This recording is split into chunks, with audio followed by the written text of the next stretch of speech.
legends where magic meets the heart. Commander's Pod, where the stories unfold, with heroes and villains new and old.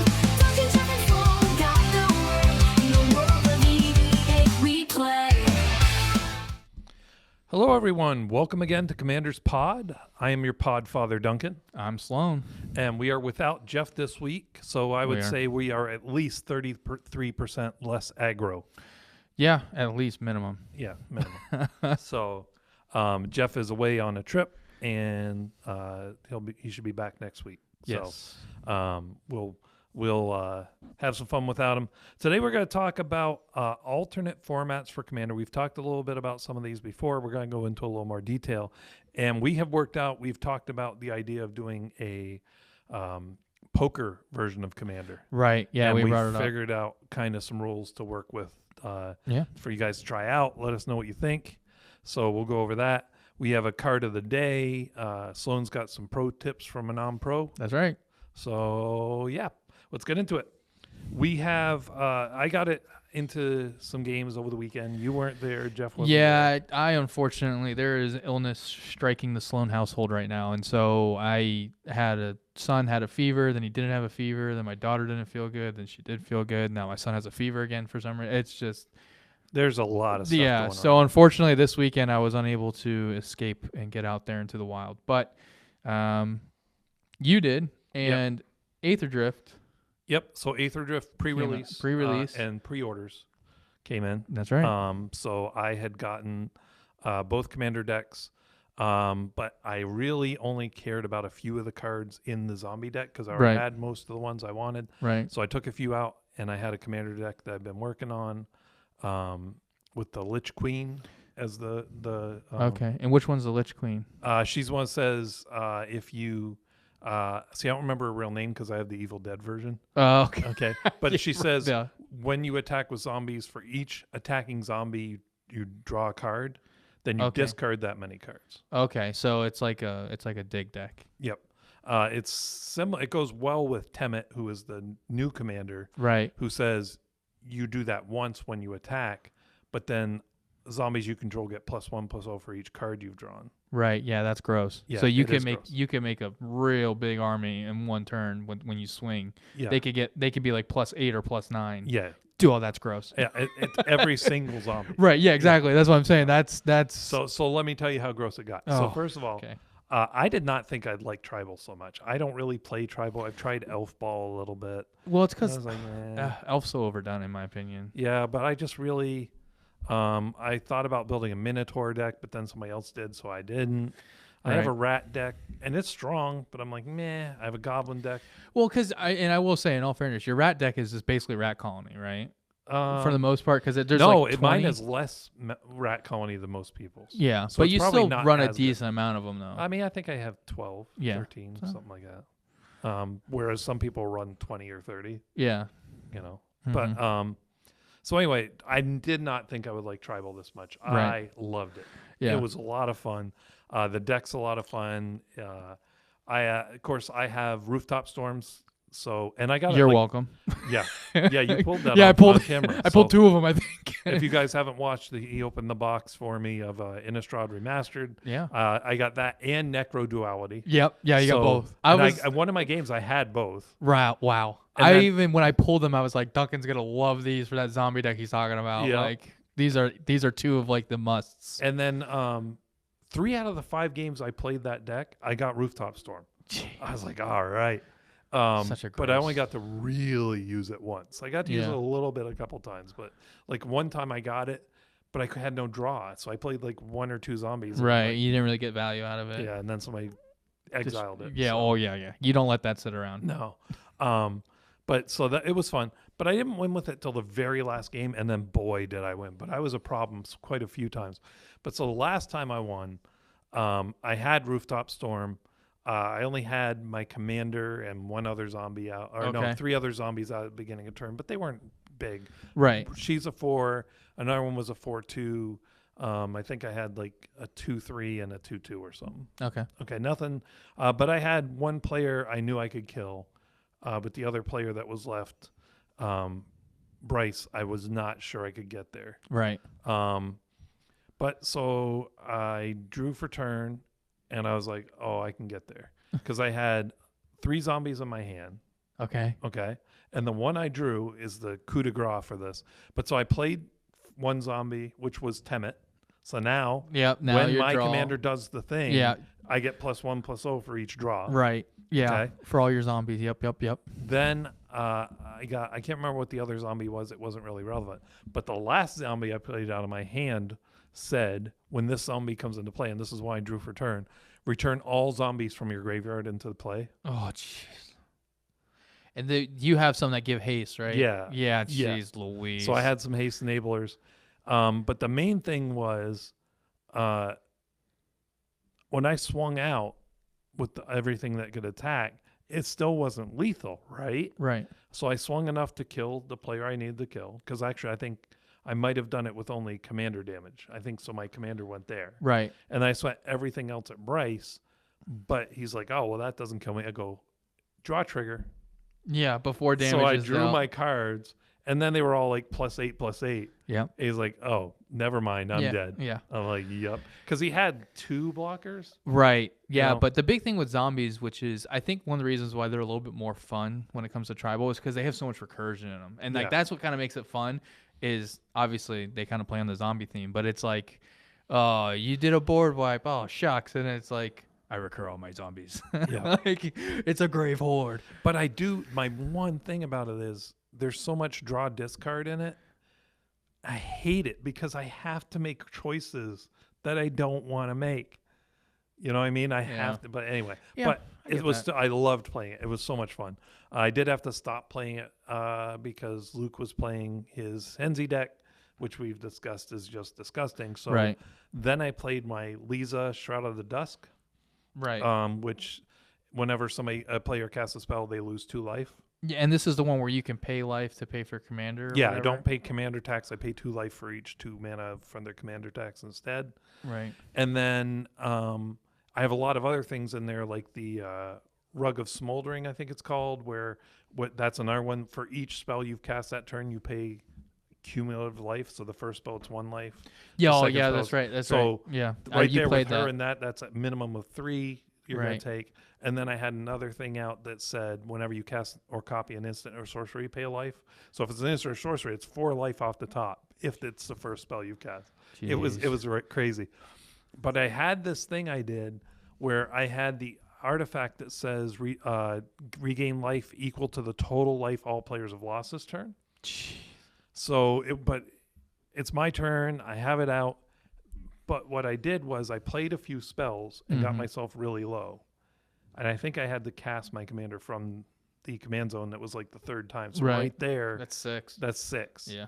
Well, it's 4 because the first time doesn't count. So you get 2 Oh, for the that's right, second, that's right, 2 yeah. for the third. So But that's 4. But I got down like 12, 14 life, something like that. And then I played something that redistributed life totals. So there was a player to my right, Paul, who's a newer player. Right. He had 8 life. Well, I gave that to Lucas. Yeah. Of course. Why not? Yeah, yeah. So I gave 8 life to Lucas. Lucas had 13 life. I gave that to, I forget who was sitting across from me at that point. And then I gave Paul like 15 life, and I had 27. But then I redistributed life totals. Right. And so like Lucas had lost like 5. Anyway, I gained like 40 something life or whatever. Jeez. So I was up at like 63. And then it gets back around to Lucas. I go ahead, cast a spell. It's got to cost a quarter of your life. Because somebody got rid of the rug of smoldering. Right. But even with her, it's like it's a quarter of your life. So he casts a spell. I'm like, do another one. It's a third of your life. So it was just crazy. That like, and he got down to 2 life and he's like, I scoop. Yeah, because that's the one thing. Henzi is still technically casting. Yep. Yeah, it's a alternative casting cost, Yep. but it's still a cast. So that is the plus, but also as Lucas very quickly found out, the negative of Blitz. Yep. But that's So- cool, man. That's good. I'm glad you got to play zombies and you enjoyed it, because I do have a couple of tribal decks myself. I have the Assassins one with Assassin's Creed. I have the Soldier Soldiers. one with Commander Mustard. And then I have my favorite one, because it's the exact opposite of tribal, but it is tribal, which is my non-tribal Volvo. Yeah. Volo. Yeah. Volo. I have a 'cause he- legendary tribal, I guess you could call it, which really it's not tribal. but Yeah, it's I all mean, I have one of legendary. those too with Aragorn the Uniter. So, which I do enjoy that one because his ability is so fun. Jeez Yeah. Louise. Roaming Throne and him is just silly. But yeah, well, good stuff, man. I'm glad Yep. you got to get out there. You got to play with any other Aether Drift decks out there over the So weekend? there was a lot of zombies, but they were all playing Temet. Yeah, they were playing Temet. No one, and it so was no one like- made the other guy, huh? Nope, nobody made the other guy. I'm remember his building name. him as a separate deck because I Right. don't feel like he's specifically zombie. Yeah, I mean, he is. but he's he's- a discard zombie. which is He's very like different. a weird non-zombie tribal because he makes them into zombies. So you still want some of that stuff that's zombie synergy, right. like we talked about with Jeff. Even though Jeff says, "No, I'm not going to do any of that. I'm just going to build whatever I want." I'm like, all right, whatever. But because you still want to get the advantages for zombies, because at the end of the day, like you creating those tokens whenever they go into your graveyard, because they're going to be coming in tapped. You know, if there's things you want to do off of them potentially, or if you want to protect them, you still want to have stuff that protects zombies. So, Right. you know, I still think there's a little bit of tribal to be played there. But yeah, ultimately at the end of the day, he's a weird kind of zombie Right. deck. So, but I'm building him separate. We'll see how that goes. Yeah. The other thing I'll say about building this, it was very hard for me because I have such a large collection. Yeah. I didn't need to buy much. Right. I bought the Lich Queen, and I bought like 2 other cards, Mm-hmm. and then everything else I had. And then actually, I did open play booster box while I was there. Okay. And from that, I got mummy wrappings or cursed wrappings, whatever it's called. Oh, from this okay. I set. think I know what you're And- talking about. Yeah. And I got another zombie, which I can't remember. I was like, oh, that's pretty good. So I put them in, but I didn't get to play them yet. But the thing that was hard is when I was building it, I had so many zombies and so many like things that care about tribal and give bonuses and stuff. When I actually counted how many cards I had pulled 120 lands not included. Do you know how hard it was for me to cut down to 67? Yeah, I remember back in the day when I first got you and Jeff to get into Commander. I remember it was the funniest thing because you said to me, you said, Sloan, how can someone struggle to build a 100-card deck? Yeah. Like, I can't even think of 100 cards to put in a deck. And I remember like a week or two later when we met up for our tabletop game that we were playing, I think it was Rifts at the time or something like that maybe, or whatever. We came back and we were talking about it. You're like, yeah, I went to go build my first deck. I have 600 cards. Yeah. I was like, yeah, that's so easy, huh? Like, it's a No. lot harder than you think. No, there's so much good stuff you want to put in there. So, but yeah, I mean, that's awesome. I'm glad you got to play something a little different.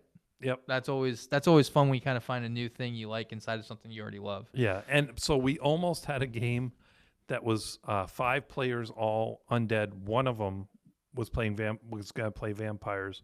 The other 4 of us were going to play zombies. That's funny. But then another player showed up, so we just split into 2 Okay. threes right as we were about to start. Well, if any of you are out there very artistic, I have an alternate art card that I think would be cool. Someone should make Michael Jackson Thriller a zombie commander. I don't know what zombie, but pick a zombie commander and make him the commander with the the Michael Jackson zombified version with the red jacket and stuff. Yeah. That'd be a cool alt art. If one of you is artistic enough to do it, please do it and then send it to me and I'll build that deck because that would be fun. That would be cool. That's a cool. I was thinking of it when you were talking to me. I was like, oh, especially if you did that giant grave purge thing, like that scene where they're all coming out. You can make that the alternate art for that card. That'd be fun. So, But so let's move on to card of the day. Yeah. And this is one I play in a lot of blue decks. Anything that has blue, where you think you can get at least 2 blue pips, you can pull this off. Yeah. It's Turnabout. And Turnabout is an instant. It's an uncommon. It costs 2 and 2 blue pips. And it says choose artifact, creature, or land. Tap all untapped permanents of the chosen type target player controls, or untap all tapped permanents that player controls. this is a double-edged sword. Yeah, there's so much you can do with this. You could, at somebody's upkeep, tap all their lands. Yeah. You Then- could, at someone's upkeep, untap all your lands. Yep. And be ready for them. You could, if you have 7, 8 lands, even just 7 or 8, tap them all, float the mana, spend 4 of it to cast a spell, untap them. You're going to gain. You're netting a lot of 3 or mana. 4 mana. So you can do that. You can make sure somebody can't attack you by tapping them all down. Mhm. If you've tapped out your creatures, you can untap them to block. Block. There was Yeah, I mean, so many things. There you is could a do. lot of applications to this card, I will say for sure. This is one that I've seen before.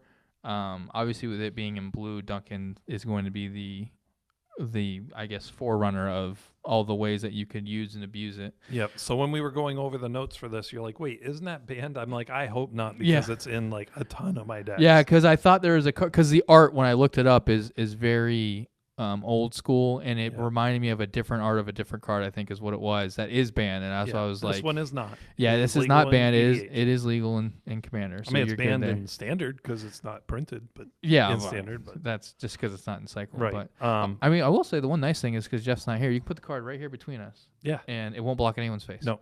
Should be good. So you guys can see the picture as it sits right here in between us. But I mean, the first thing I thought of when you showed this is I was like, this is such a great combat trick card. Jeez Louise. If you want to bully somebody so hard, you swing out and they're like, oh, he's open. I'm just going to end his life and be like, oh, cool. So before declare blockers, after declare attackers, I'm going to untap all my creatures and I'm going to murder you. Yeah. Like, it's such a cheeky card, dude. Like, and of course, I feel like out of the three of us, I'm more of the combat heavy kind of play style. So that's where my first thought went. And then I was reading it and I kept thinking, I was like, yeah, you could literally make someone waste a turn because you could tap down all their lands after their untap step. Yeah. And I was like, I guarantee you that's what Duncan does with this. Oh, it's one of the things. Yeah. It's one of the things. It's like the first thing I thought of, and I was like, that's what Duncan does. That's why this is here. Because he's a control freak, and he's like, you know what? Listen, you didn't say something to me nicely. You didn't ask before. That is not how I choose to do things. You didn't ask. Therefore, you don't have to ask anymore. I'm gonna fix this for you. You don't have any lands this turn. I love it too because I have done it when somebody's like real gloaty, like they think they got this. They're like, you can see it. They may say something, and you play this on their upkeep, tap down their lands, and they're like, "You what? You what? You can't do that. I get to untap. No. We already passed that phase, my son. You can't do anything." Oh, I tap him down in response. Great. What are you going to do at instant speed with 10 mana before you go to your upkeep and draw? Let me know. And even if they use the mana, great. You made them use it as instant instead of what they wanted to do. Right, exactly. Yeah. So, I mean, this is a super cool card. And I think you want to know what my favorite part about this card is? What's that? The average cost, I think, when I looked it up on TCG, said 30 cents. Yeah. So cheap. 30-cent card. It is not played. I mean, hands down, this might be one of the most underplayed, cheapest cards we've talked about so far, by far. Yep. Like this is ridiculous that this card exists, and it's not in every single blue deck for EDH. Like I get it's expensive mana wise, two blue. I mean, it's not that expensive, but it's not when you think about it, because like this is Rewind, and this is better than Rewind because not only do you get your 4 mana back if you use it on yourself, you get a lot more mana back, and then you can just start dumping counters left and right if that's what you're doing this with. Yeah. This is, in my mind, this is such a great mono blue counter control deck. This, if I were building a mono, this would go in at 100%. Yeah, 100% of the time, 10 out of 10 times. You mean a Duncan deck? A Duncan deck, yeah. A Duncan deck, yeah. The Podfather's specialty. Yeah.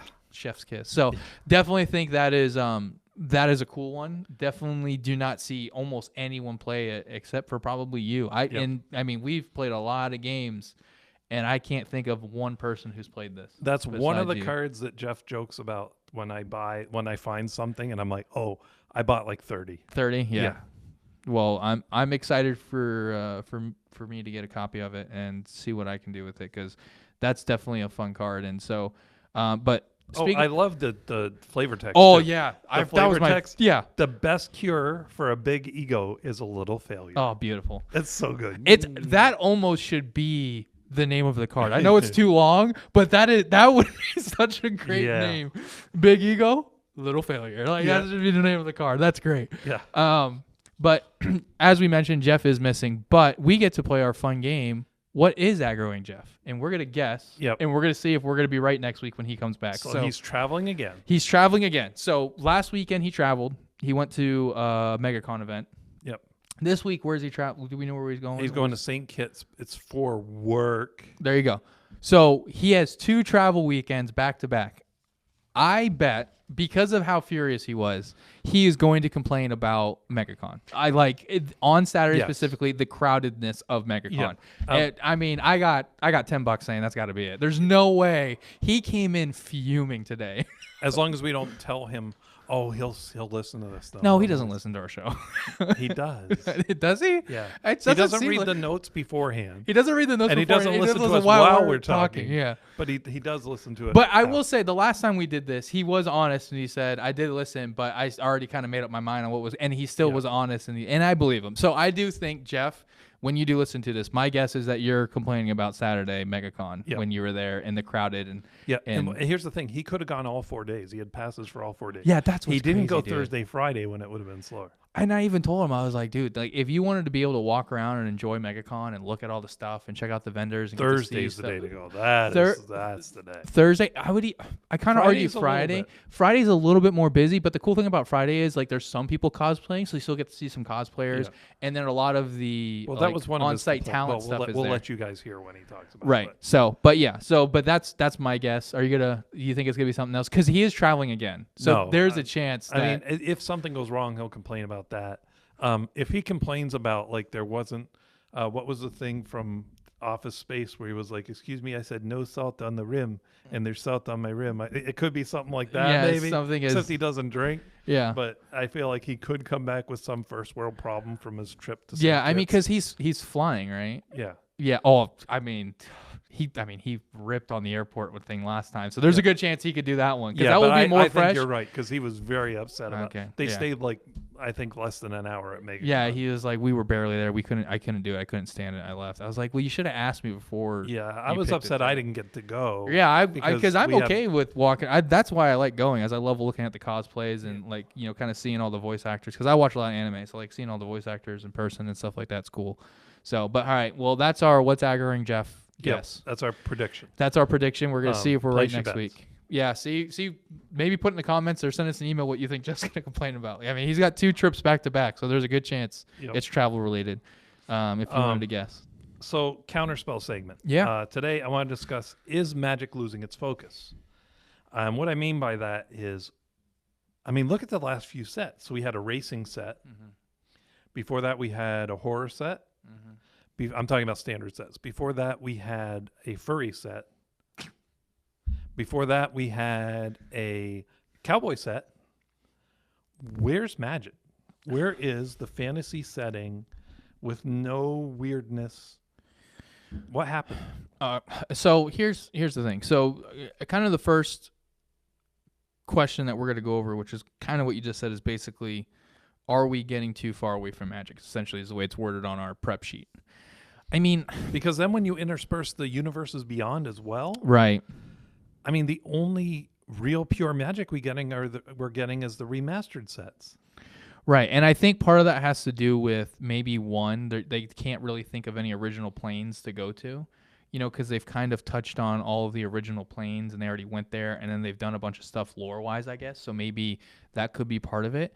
I mean, it's hard to say because the thing is, and I will say, Duncan writes our show preps and he kind of comes up with the ideas, and then we kind of go back and forth and let him know what we think and what maybe we're going to do if we have time. But for the most part, Duncan writes up a lot of these, and we're now 52 in, and it seems like, how do we have anything else to talk about? Sometimes it feels like we always find something because there's always something new going, especially now since we're doing weekly recordings. It makes it a lot easier. But I mean, I can only imagine if you came up with an entire universe, it's the same kind of idea of like people are like, when movie series or franchises, TV shows kind of get to a point, they're like, all right, this is done, right? Like, we're going to put this to bed.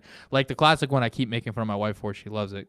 I love my wife, but oh my gosh, Grey's Anatomy. It's like on season 29. It's the same show over and It's over. still again. on? It's still, they had 3 final seasons and they kept going after the final. Like, I'm like, guys, just end it. It's the same stupid show over and over and over again. And I think that could be part of the reason why we're no longer in Magic the way we were, right? Because what would be worse? The fact that they don't come up with anything new at all because they've basically written out all their plot lines and they don't really have anywhere to go, and so now we're just getting regurgitated stuff that isn't really exciting anymore? Or would we rather at least get some out-of-the-box thinking things, right? And so it's kind of hard to, I guess, be upset with it. But with that being said, I think, sure, they could have stayed inside the Magic universe. Like, they're, just because I know the most about it, let's say the Assassin's Creed set, right? Is the free running mechanic something they couldn't have thought of inside the Magic world? No, absolutely not. I think they could have eventually stumbled across that with Assassins.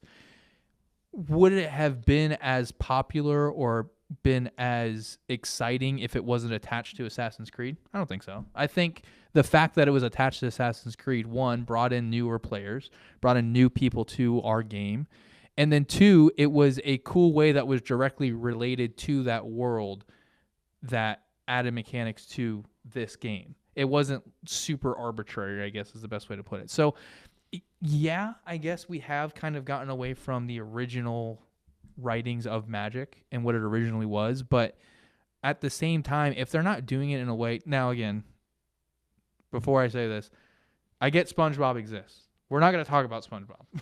Right. We're not bringing that up. We're not bringing up My Little We're Pony. not talking about Bruno. We're not talking. Yeah, like we're not going to talk about those like crazy, uncrazy sets. And I know SpongeBob's an actual legal set. I'm not going to talk about that. That's a redheaded stepchild. All right.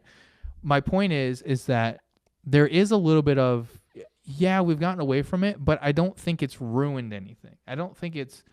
No, I don't think it's ruined anything. But like the other part of this is they used to have a story, right, of what this game was. Right, and that's right? point, and that's question 2 you brought up here. Yeah. But we can roll into it. Yeah, I'm just saying, and then it'll become one big conversation. But like, it used to be you were the planeswalker. We've talked about this before. You were using this mana to cast your spells, to summon your creatures, to summon allies. Right. You know, that's no longer what Magic is. Magic is not. It's not meta anymore. It's just you. It's supposed to be just a game. Yeah, it's right? just a game, right? It's just a game. There isn't a story behind it. Yeah, we ain't Ash catching. We ain't catching There's them all. stories in the what do you call it? In the sets, right? But Right. my thing is, so they'll do a string of sets that all have a story, like they did with the Phyrexian battles back in March of the Machines, and then Aftermath, Right. and then yep. So sometimes they'll stretch between sets. Right. You know, that whole season built up, it was the same arching story. Since then, though, they went the opposite direction.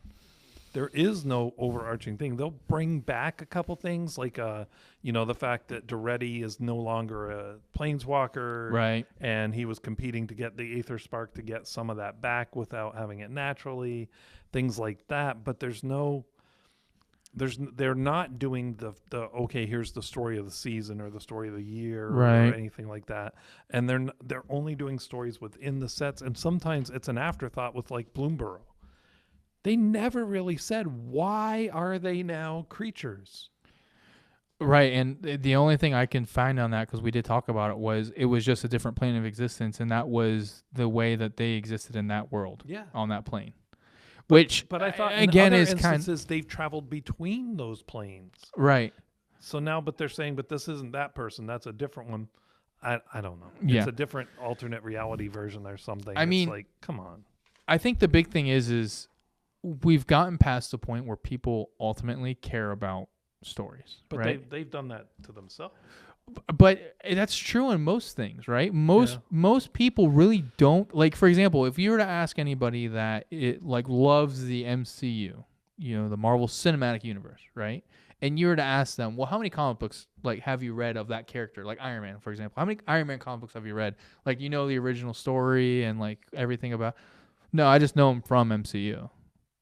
So would you want to ever read any comic books? No, I just watch the movies. Like we're kind of at that point now where like people really don't care about backstories anymore, which is kind of funny to say because we play D&D, and that's a big part of D&D is character development. But even in backstory. D&D, there's a lot of players that are just like, here's my character. What's his backstory? I don't know. Yeah, exactly. And that's one of the things that's funny to me is because that I feel like that's maybe just a result of kind of the way the world is now. Like, we don't really care about backstories. We don't care about connections. I mean, even in TV shows, once the show starts and stuff like that, very little times is there things where like the plot is like pretty consistent all the way through, and like by the end of it, everyone's like, "Oh, that was amazing! They connected all these things to this, to that, to that." I know Game of Thrones, a lot of people will say that was like that, and that might be one of the reasons why so many people loved it, because it was something that we didn't really have anymore. Yeah, until the last season when they blew it up. Right. And that's what happens. But, I mean, so it could be that. And maybe the other part is, too, because I do remember when they did the Phyrexian battles and in the Aftermath, a lot of people were upset. Yeah. About, like, the way they said Aftermath. It was so traumatic. Right. And like maybe that's why What do they you got mean away from it. You stripped Jace of his spark. Right. Like right. Exactly. Like maybe that's why they're like, okay, well maybe we're not gonna do stories anymore because like the people who do follow this are a little too intense about it. Like this is a little crazy, I mean, So Magic players intense? No. I mean, I'm not. I'm a very calm and collected Yes. human being. Yes, door. I can't even get through that without laughing. Yeah, Jeff's bathroom door says otherwise. No, stop it. But anyway, so That was a crappy So door. it sounds like what we're saying is yes, they've lost their focus, but who cares? It's almost it's kind of like that. That's what it is. Like if the original story was so good, I do think that and they were able to be consistent with it. I do think that maybe there would be a bigger draw for it. But again, they're trying to make a Netflix series. Maybe that's where they'll do their story creation instead. Oh, now that I would love if they now tell the story in a TV show format for Right. each set as it came out. Right. Oh, but they won't. There's no Well, way. but what The I'm amount saying of is though prep they they go would all have the way to back do. to 92 though. Like so they have plenty of time. Like they have plenty of materials to go off of. It's not like they need to start with last year's sets. Yeah. Like they could go back to 92 where the game started, and they could. Or what was the original set where the Planeswalkers came into existence? What was that set? Oh, geez, I don't remember. It was. I mean, it was early 2000s maybe. Yeah, maybe. Yeah. So like they could even go back to that. And they could start there. That's 20 years of material that you could Yeah. work off of, and and maybe they can make better sense of it than the writers do at Wizards. No offense, guys, if any of you watch, but it's one of those things where like maybe like that's where a lot of things are doing it. League of Legends did it, right? League of Legends had Arcane, which was a huge series on Netflix, and it was only 3 seasons long, but oh my gosh, everyone loved it. I think 2 actually. But it was a great show. It was well done, and it talked about characters that exist. So, I mean, I think that's what most of the media now is, and including like games, where they're focused more on let's just make the game to be playable and add mechanics and do all these things. Your favorite part, new mechanics, new set. Yeah, right. Hashtag Duncan. But maybe that's what they're focusing on. Maybe they're focusing all the story to be in that show that they're creating. Who knows? Yeah. That would be cool though. If That it was. would be cool if they can start doing the set stories as a show. Oh, that'd be dope. Because they do those little videos, and Right. I love the videos. yeah. Like, remember when they did Eldraine? Even that one that was Yeah. kind of goofy with the gingerbread people and stuff. I still liked watching Yeah. it. Absolutely. They haven't really been doing that much either. And I mean, again, they did it for maybe, Thunder Junction. Maybe I just haven't seen the others. I don't know. I haven't seen a lot of them posted either. But again, maybe it's because they're focusing all that kind of stuff on this show. Because the last time we heard about the show was what, November? Yeah, there was another update where they said it's because remember originally they said they were looking at doing it. Now it's officially like it's in the works. It is happening. Yeah, and I remember the article that we found said that all of the original stuff that they had started when they Was originally scrapped. was scrapped, and they're Yeah. restarting from scratch. And then the guy who's directing it was the dude who did a couple of really good sci-fi movies that Yeah. some people really like. So hopefully, when that show drops, whenever that may be, we'll get some answers on why their story is lacking now in their between sets, and maybe it's all being dumped into that show. Who knows? Maybe we'll see. Which would be cool. Yeah, maybe they'll start using whatever that comes up with for the sets. Maybe it'll be the other way around. Who knows? Yeah. We don't know what's going to happen. But let's move on to our main topic. Okay, so this is talking about ways to spice up Magic, different ways to play, or Yeah. EDH specifically. Yeah. Commander. So for the one way, and we've talked about the first two before, and then we'll talk about the poker. Yeah. So Archenemy. So they just not reprinted. They printed some more Archenemy cards in Duskmourn. Right. Which we played. Yep. Fun. Tons of fun. And I've talked about, I had the ones from Nicol Bolas, Archenemy Nicol Bolas. So I have now almost all the Archenemy cards that were ever printed. Right. And then originally they had Archenemy theme decks, Mm-hmm. which are now like selling for like $200 and something if you want the whole boxed, unopened thing. But you can buy these cards individually, Yeah. and they're cheap. Nobody is paying a ton of money for these cards. Right. And they are. I think they're a ton of fun. I've never not had fun when I do it. Yeah, Archenemy is super fun.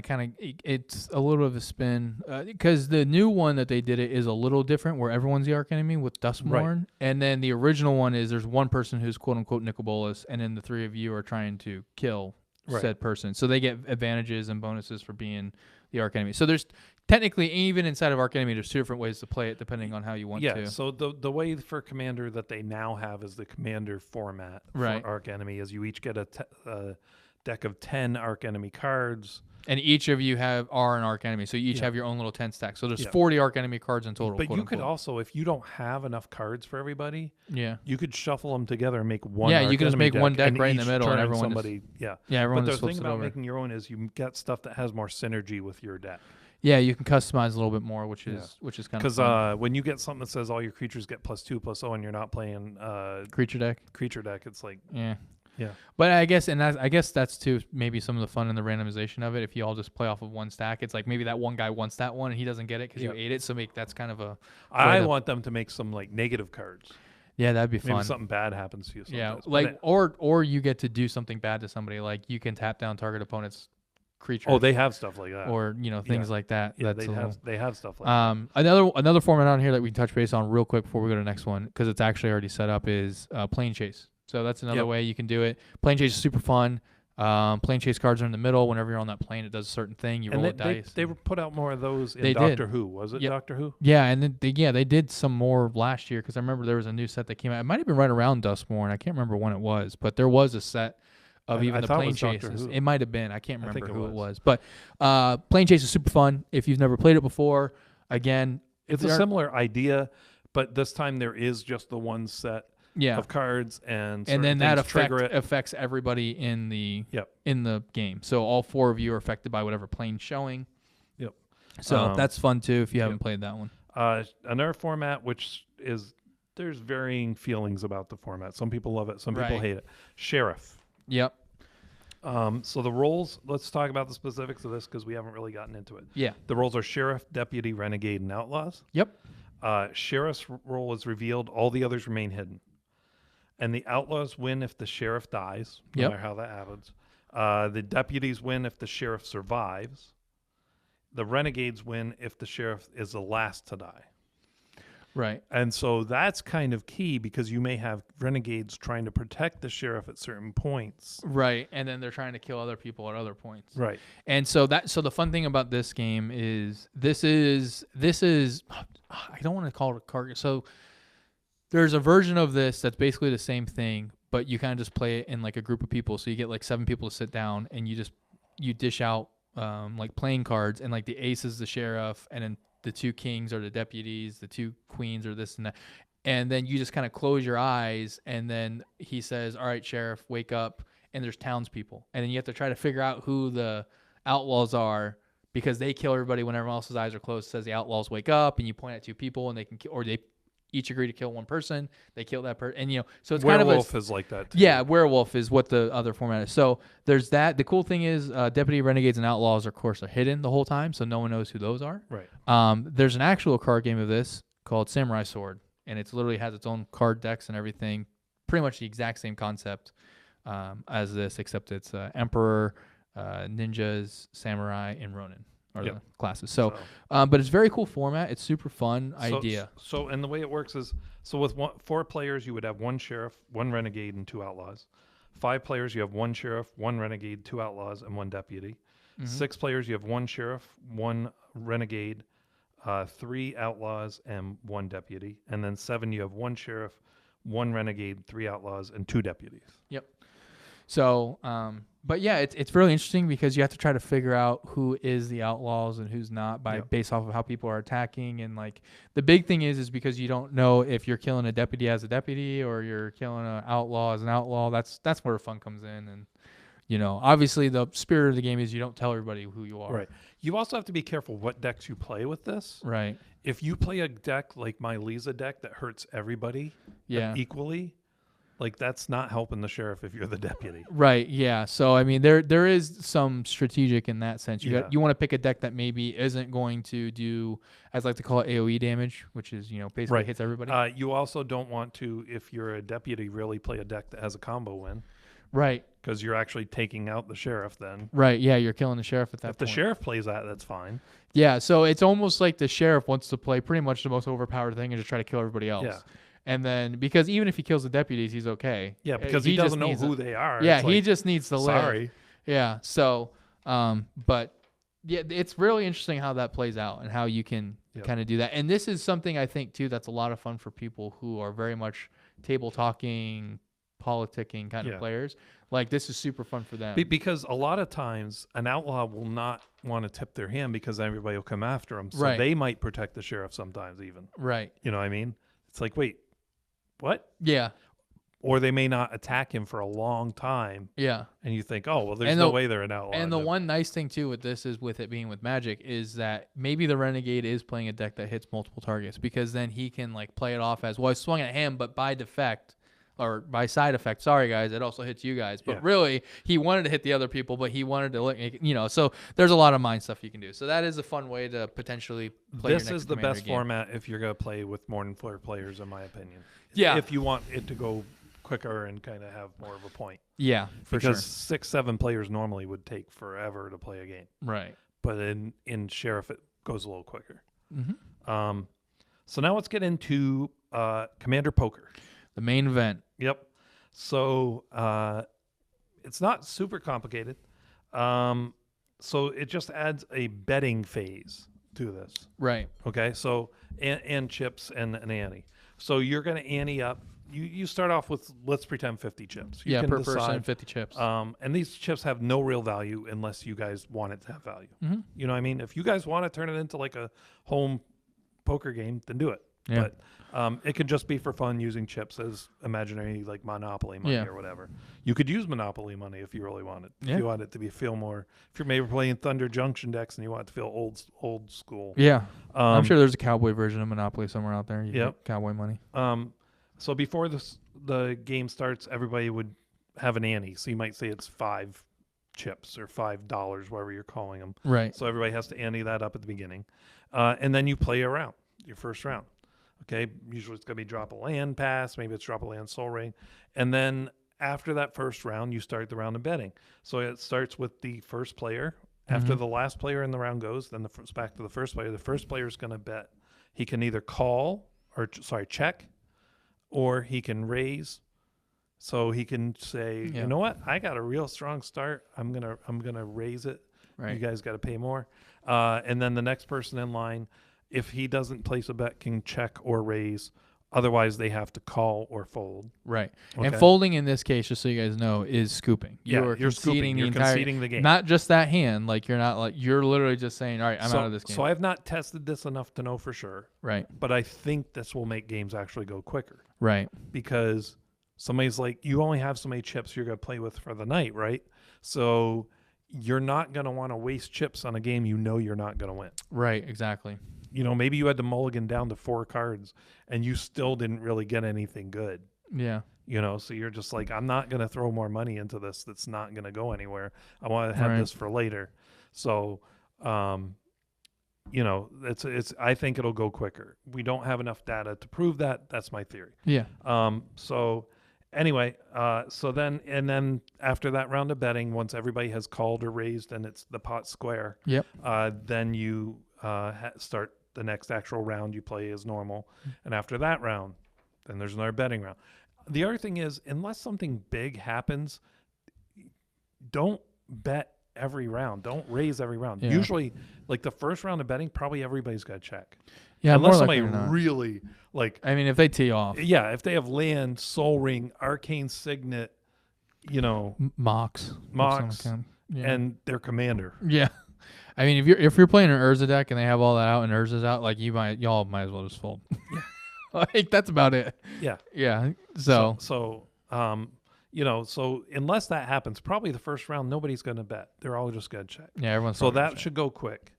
Don't think that every round's going to be bogged down by betting. Because Right. most rounds, nobody's going to bet. It's only when strong things happen, unless they're trying to buy the pot, in which case, well, we'll get into. So here's what can happen. If somebody at some point doesn't have enough chips to cover the pot, right? Mm-hmm. But they still want to stay in it. They can go all in.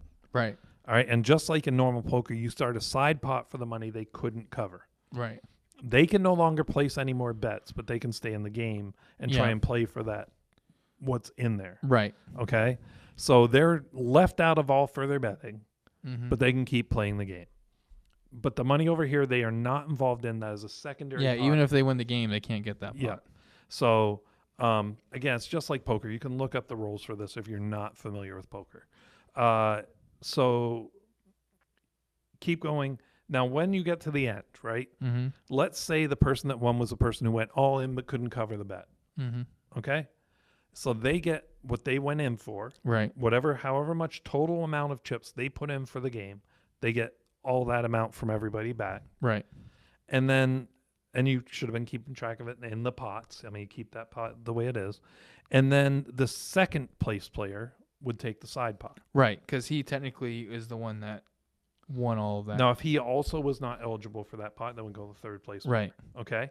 If you have a situation where a player knocked out two players at the same time, Right. those are the let's say the final player played a combo. Right. That's a good example. Or he knocked them both out simultaneously Via damage. via attacking equally. Right. Then you would just keep the game the way it is. The player who won wins his pot, and the secondary pot is battled about between the. You just keep the play going. Right. So To yeah, figure out instead who of the and, second yeah, place. so they would have to keep trying to kill each other. You already guaranteed your first place spot, but they need to finish out Right. to see who beats out the other one for the second place. Yep. If that indeed matters. And so that's pretty much in a nutshell how it goes. And like Yeah. I said, most rounds you're just going to want to check. You're not going to have enough chips to want to bet every round because some of these games do Right. play longer.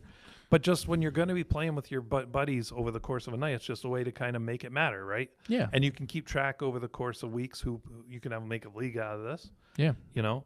And then some additional strategies or variations. So you could do a bounty rule too, right? Yeah. So you could allow people to call bounties Mhm. and say, "Hey, I'll pay 5 chips or 10 chips or $5, $10 to whoever can take Jeff out, Right. or whoever can get rid of that, you know, Yeah. Five. Yeah. Here's 5 chips to the first guy who gets rid of that. get rid thing. of the thing that's given his creatures indestructible." Right. And I think that's a really cool aspect to add to the game, Right. because now it's like you might have been willing to do that anyway. Yeah. Now you're getting a free Yeah. chip stack for it. You know, so and it encourages interaction. Yeah, that's the other thing too. Is it's almost a way of, which I'm sure Jeff is going to love this. It's almost a way of politicking without actually having to politic. Just like, I'm not making. Here's my deal. Here's $5 worth of chips. If someone gets rid of that, here you go. It's right in the middle of the table. And then another thing you can do is allow buyback. Yeah. Right. You can allow them to maybe sacrifice some of their permanents, discard the cards, exile cards from their library to get a certain number of chips back. Right. Or maybe another player will give them some of their chips in exchange for that type of stuff. You Right. sacrifice those creatures or whatever, Right. you know, so you can keep somebody in it like that. And also pointing out for the idea of the bounty, it could be like just says, you know what, I'll take that money and I'll just sack it. Yeah. I You mean, know, as long that could be a side roll that you guys decide is okay. Yeah. I mean, as It's long as like- it's gone, Yeah. whoever did it gets it. Yeah. You know. So that's kind of it in a nutshell. There's also, Yeah. we came up with some ideas too. If you're worried about it going long, ways to make it speed up a little. Yeah, so one of the ideas I kind of thought of when we were talking about this was if every player got to choose to start with some lands in play. So you can either choose to start with 3 basics and they'd be untapped in play from your deck, or you can choose to get 2 of any type of land, but you have to follow the conditions on it. So, for example, the shock lands that say you can pay 2 life to have it come in untapped. If you want to be untapped at the start of the game, you have to pay 2 life. So Right. you would start the game at, let's say hypothetically, if you did 2 of those, you'd start the game at 36, everyone else is at 40 life. So it's something that kind of helps everybody get into the game right off the gun. So you don't really have to worry about being like, okay, well, I had a mulligan, I had a mulligan again, I had a mulligan again. You don't really have to worry about that. It's just like It also makes it so like those lands that say you have to sack 2 lands to put it in, yeah. you can't do that. You can't play that land because you Right. can't meet the prerequisite. Exactly. So as long as the prerequisite is able to be met and you're meeting it, you know, you can put whatever lands in you want when it comes to the 2. So, you know, even hypothetically, let's say you decided you want to go get like an ancient tomb and a shock land. So you take 2 life to make the shock land come in untapped and you put the ancient tomb in. So you're starting at 38 and you effectively have 3 mana available. But, you know, you're also going to take 2 damage every single time you go to top that land. Yep. The other fun thing I think this does too is it keeps people from maybe getting too big of a start right from the get-go, because you now, for example, if you're our token blue player Duncan, oh, I have 3 blue mana. Yeah. Guess what costs 3 blue mana in almost all the things? counters. Yep. at least Some of one. them only cost 2, And some of them only cost one. but the bulk of them are 3. Yeah, right. Like, so I think that adds a fun dynamic to it. So that's one maybe alternative rule you could add in, like, Yep. so that way it kind of keeps someone from feeling bad, like I'm just gonna fold this game because I can't get lands or whatever. It just basically guarantees everyone gets to play. So that's one thing that we kind of thought of that would be fun to do. You could also do things like allow them to. You don't want to do this too much because then you'll get guys that'll abuse it. But they go down to 4 cards and they still can't get a hand. Be like, pay Annie again. You get one more full mulligan. Yeah, you could do stuff like that where people can buy, or you can make it even like a cumulative ante. Like, it's like, all right, well, if you want to do it again, now it's 15 chips. You Yep. want to do it again, now it's 25 chips. Yep. It's so there's a lot of fun things you can do with this, and I do think the fun thing about this idea is the fact that unlike poker, which is always the same 52 cards in the deck, and you play it out the same way. I'm specifically talking about Texas Hold'em in this case. This has a little bit of variance because of like kind of that bounty system you could do and the way Magic plays out. There's a lot more cards and a lot more interactions that can happen, and there's a lot more swinging that can happen in Magic, right? One turn you might think, oh man, I'm gonna be out here. Someone bets too high, I'm just gonna fold. And then the next turn you get a draw, or someone does a board wipe, and you're like, ooh, I'm right back in it. Like, I got this. Yep. So that is kind of the fun thing about this, and hopefully Another alternate idea for Annie. Mm-hmm. So you start at who wants to go first. So if you want to go first, you pay more. Right? Yeah, there you go. So you bid to go first Yeah. instead of rolling. So okay, you know what? Annie's 5. I'll pay another 5 to go first. Somebody says, so you throw it in. They go, I'll bid 10. They throw theirs in. Yeah. Somebody goes, I'll pay 20. Yeah. Get the pot up if you want to make big pots. Right. You Yeah. know what I mean? Yeah, and that's the fun thing with this is like this isn't anything hard set. Again, this is something we kind of thought of, and Duncan kind of put it down on paper and put it into words. And of course, obviously, we're going to see at some point if we can mess around and play with this and maybe try to play a game or two of it. Yep. To see how it pans out. Maybe on camera. That's what I'm kind of hoping Yeah, for. that'd be super fun to try to do this on camera, and that way we can kind of show what it would look like for you guys and how it would play out. So, but yeah, I mean, I definitely think these are some fun alternative ways of playing Magic. Of course, 2 are actual ways, and then Sheriff and Poker are a little more not sanctioned by Magic. Right. And the poker one is something that we came up with. This is not, I'll post the rules on the website so you can go there for the full readout of it. If you have any questions, you can email us cast@chimeraspawn.com. Be happy to answer them. But honestly, anything you make up is right. You know what I mean? This isn't, And if you think of a rule you think that's really cool and you test it out and you think it works really well, like, please send it to us and we'll definitely amend these rules, and we'll talk another about it. idea that you didn't talk about was side bets. Yeah, so another idea we came up with was side bets. Like, for example, if someone's like, you know what, I bet 20 chips that I'm going to win this turn. Or maybe you're not betting on yourself. You're like, I feel it coming. I'm betting 20 chips that there's going to be a board wipe. Yeah. Now, that could be strategic too. Right. Because if you're the guy who probably needs to have their board wiped, and you're trying to like maybe goad somebody into not doing it. Yeah.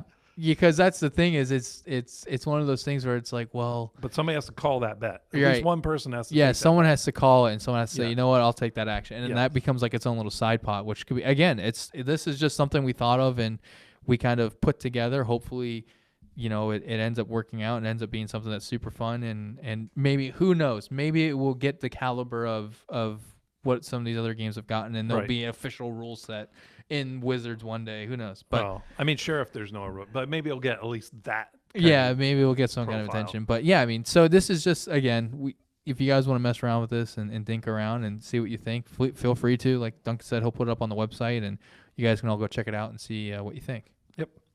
So, how about any pro tips this week? Yeah, so somewhat on theme. So this was one I had set for last week, but we were all excited about Aether Drift, so we didn't have as much time. But this is one that seems a little weird and somewhat controversial, but I think it's sometimes important, is knowing when you've lost, right? There are some times where people want to drag out games because they're like, well, if I draw this one card, like, we'll be fine. And I get it. Like, no one ever wants to concede and say they lost. I certainly myself did not enjoy losing. It's probably my least favorite thing to do, if I'm being honest. But with that being said, there are times where it's like, yeah, I mean, like, I don't foresee me winning this. Does anyone else foresee them winning this and keeping this from happening? No. Okay, let's just call it then. Like, there's no reason to keep, like, dragging it out sometimes unnecessarily when there's really no end in sight besides this person just destroying us. So what I mean by that is we had a game 2 weeks ago when I was out with Bryce, Paul, and Andrew, and Bryce was about to do an infinite combo and win the game with his not his token deck. What am I thinking of? Energy deck. Okay. And so I had a way to keep it from going off. I had creatures on the board that were allowing me to use abilities to make -1/-1 all creatures. Or each creature takes 1 damage. Each player takes 1 damage. It was my Indoraptor deck. The creature that he was going to combo off with had 2 toughness. I had enough mana to do 2 damage. And I looked at my hand, and I looked over his board, and I said, well, if I do this, it will set me back a little bit, but I still have a chance of winning. So I did it. Bryce got a little upset because that was the night Andrew won every single game. And then lo and behold, Andrew ended up winning that game. Right. That was a moment where I looked at my hand, I looked at the situation, and I thought, you know what? I still think I can win this. Jump to a couple weeks before that. Me, Duncan, and Jeff are sitting down playing a game. We're in this game. Jeff does a play. I think I'm like, all right, whatever. I'll let you have it. Even though I think it's a little tricky the way you did it, but I'll let you have it. It gets to my turn. I do something, and I'm sitting there, and I'm looking at it. It gets to Duncan's turn. Duncan says, I'm going to make a bajillion of these guys, and they're going to swing at both of you. I had a fog in my hand.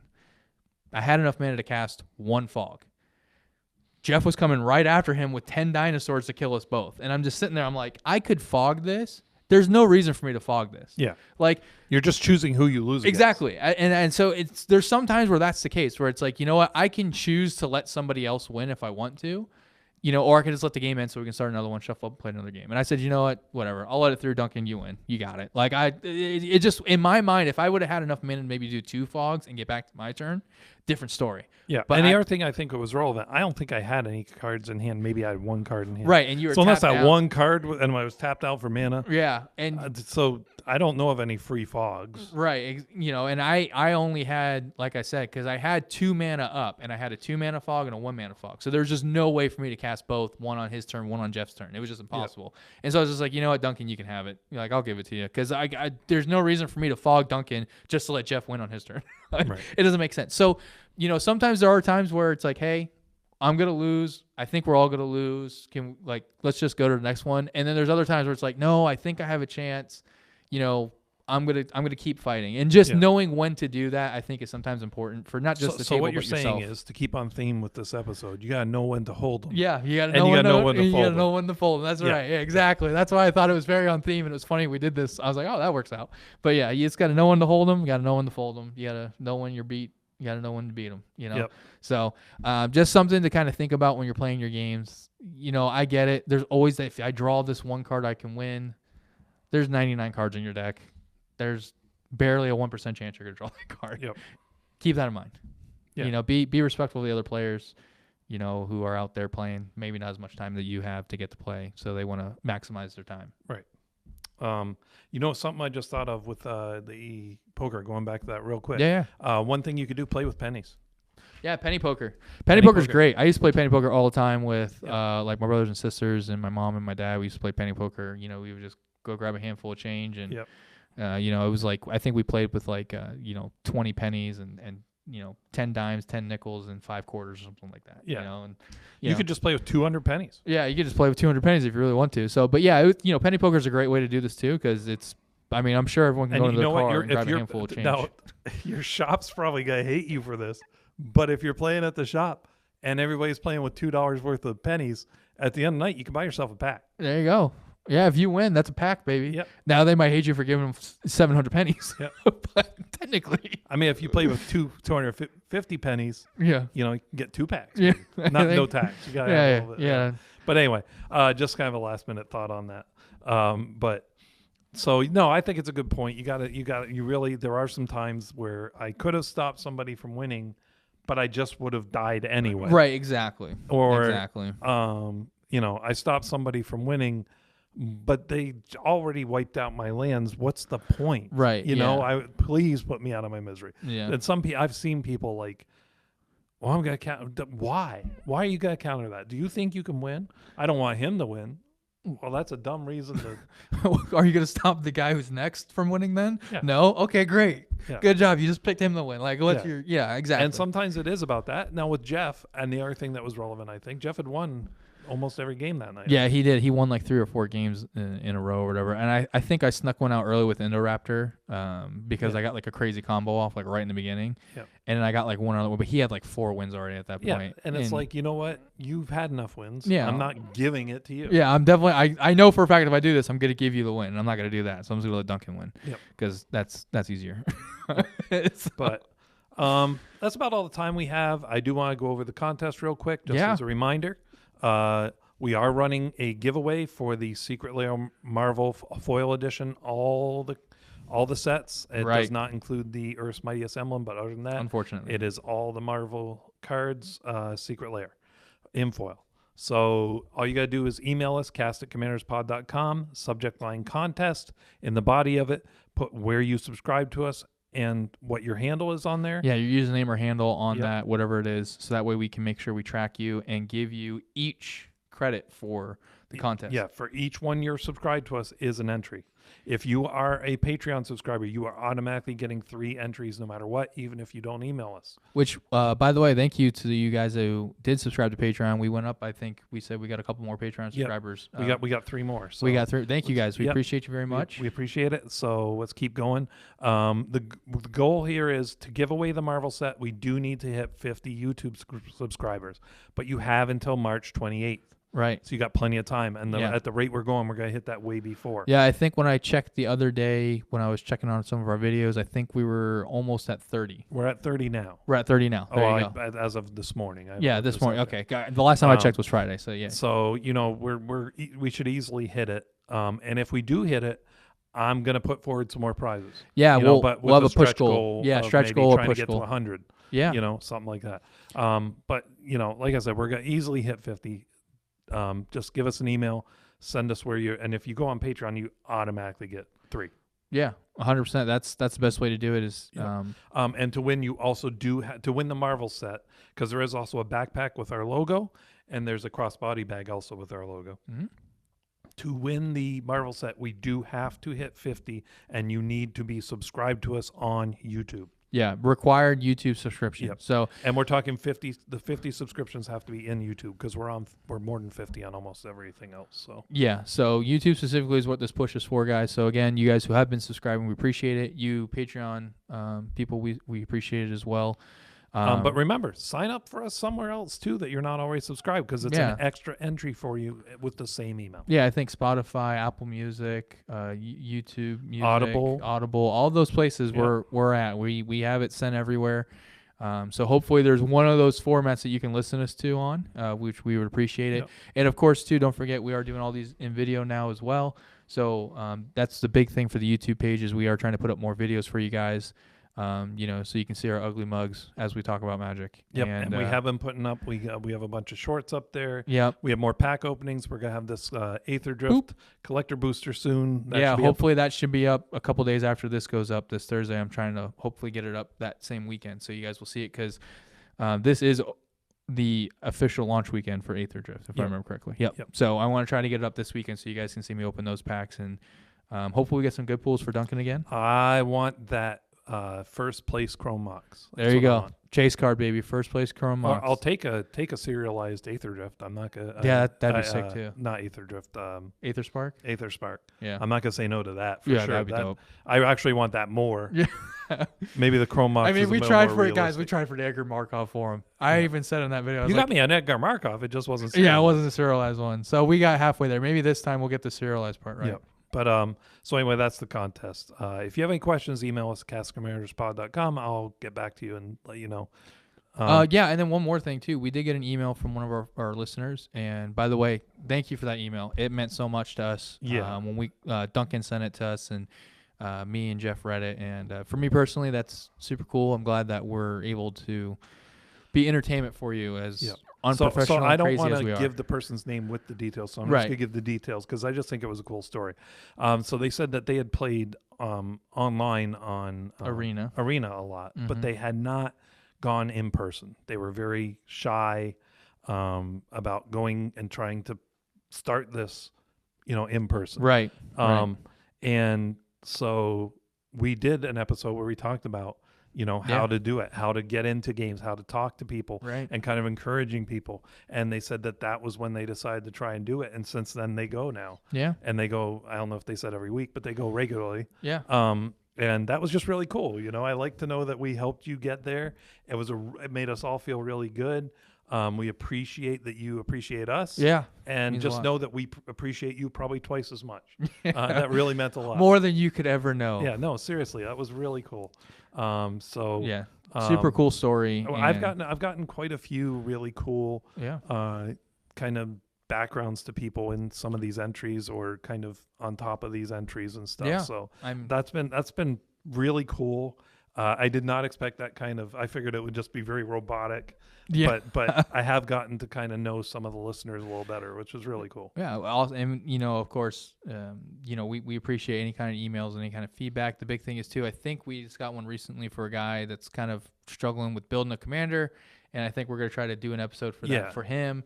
So again, guys, we do read your emails, we read your comments, and we love to help you guys out. And as one of our newer listeners and followers got to go out to a shop, we love inspiring people to get out there and get in your LGSs and meet people. And as he said, almost everyone he's met's been really good. Of course, a couple salty people here and there. None of the ones coming but- through email, but you're always going to get some trolls on the comments. Exactly. And stuff, So, but yeah, I mean, the guy that gave us the story said that it's been a great experience, and he's Yep. really glad he did it. And Yep. so that's what matters, guys. Yep. So, anyway, but yeah, so just support us however you can. Emails castcommanderspod, whether it's for the contest, whether it's for ideas, feedback, whatever. We love hearing from you guys. You can always check out our website, commanderspod.com, and obviously check out our YouTube. Please. Patreon.com/commanderspod. We'd really appreciate any support there. And, the other thing you can do, kill Andrew first. Commander's Pod, where the stories unfold, with heroes and villains, new and old. Duncan, Jeff, and Sloan guide the way in the world of D&D we play. So tune in, friends, let's fly and go. In the Commander's Pod, the love will show. From our decks to yours, we share the spark in this world of magic. We'll leave our mark.